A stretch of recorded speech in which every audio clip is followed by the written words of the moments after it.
Okay, we live in this hyper-connected world, right? Where it feels like we're constantly driven to share. Well, everything. But what about the power of choosing not to? Today, we're going to dive into something really fascinating, the psychology of digital silence. So let me ask you this. If you didn't post it, did it even happen?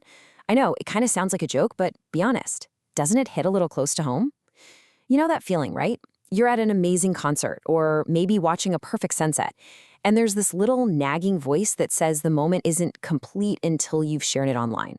Well, that nagging feeling, it actually has a name. We can call it the sharing compulsion. And it's this almost universal instinct we all have now to just whip out our phones and broadcast our lives. But why? What's really going on in our heads when we feel that pull?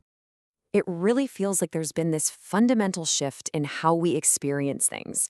It's like we've stopped just living the moment and started performing it for a digital audience.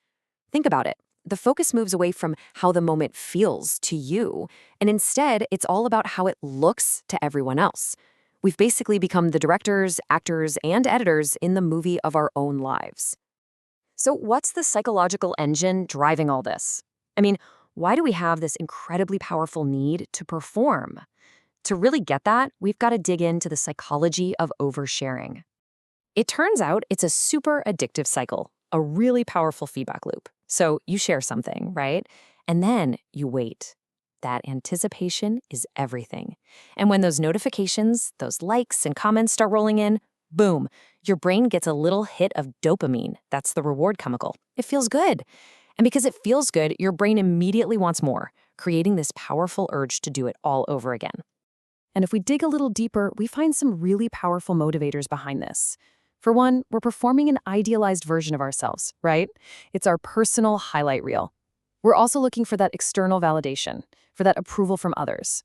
And of course, we're constantly engaging in social comparison, seeing how our lives stack up. And maybe, just maybe, there's a deep-seated fear of being forgotten if we aren't constantly visible.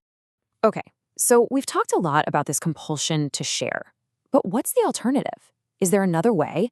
This brings us to a really powerful concept. Let's talk about what digital silence actually is. And I think this definition is so important.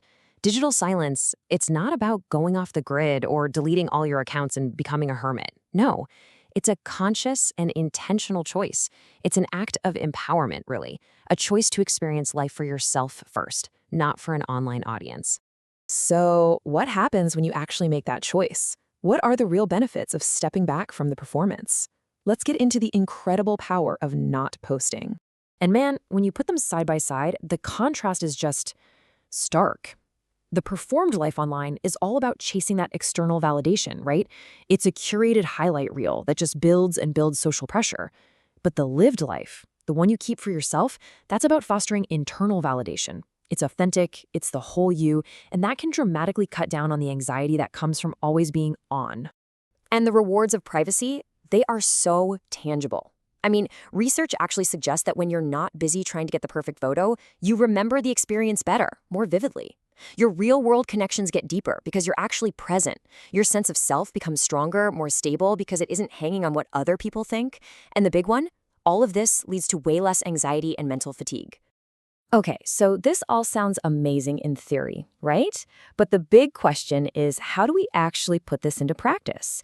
Well, it all comes down to reclaiming your own narrative. And let's be super clear, the goal here isn't to go on a digital detox and delete all your accounts. Not at all. It's simply about being more intentional. It's about making that shift from being a compulsive sharer to a conscious one. It's really just about pausing and asking yourself, who am I really sharing this for? And then recognizing that some moments, some memories, are actually more valuable when you keep them just for yourself.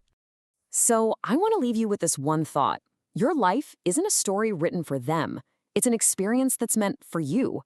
It's a series of moments to be lived, to be felt, to be cherished, not just packaged up for likes. So the real question is, what will you choose to keep for yourself?